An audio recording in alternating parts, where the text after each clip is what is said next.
香港大學係世界上最享有盛名嘅頂尖學府，佢今年已經115歲啦。咁佢嘅教學語言上係以英文為主。咁我哋今日就嚟到香港大學嚟睇一睇佢哋嘅風名同埋聽一聽我哋大學教授嘅講座。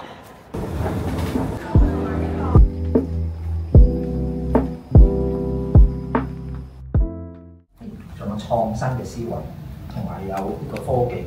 Why we call it Star Space? Because 3級嘅咧，網絡角度咧都有呢啲咁樣嘅有 3D 效果。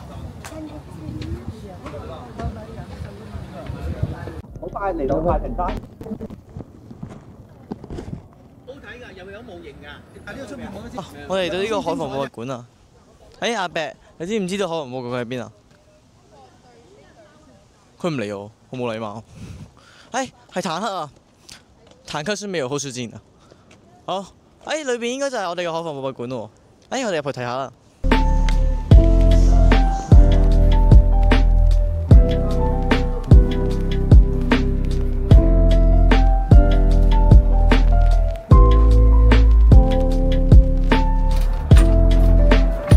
而家我哋就係去緊香港中文大學嘅路上。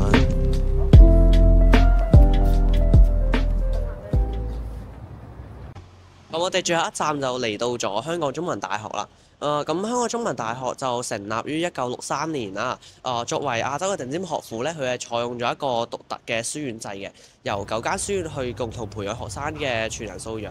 咁佢哋就設立咗8大嘅學院啦。咁係學科係非常之齊全嘅。歡迎你哋啊嚟到香港中文大學。咧追溯到漢朝。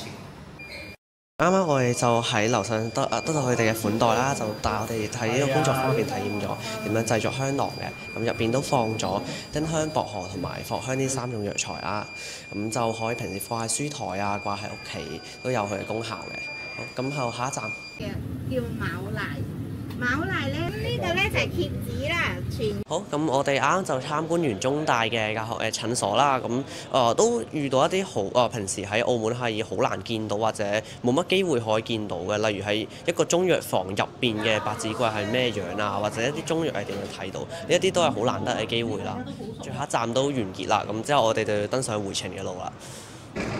好，咁話咁快，我哋又已經嚟到咗前日先嚟嘅港珠澳大橋啦，咁我哋而家就要翻屋企啦。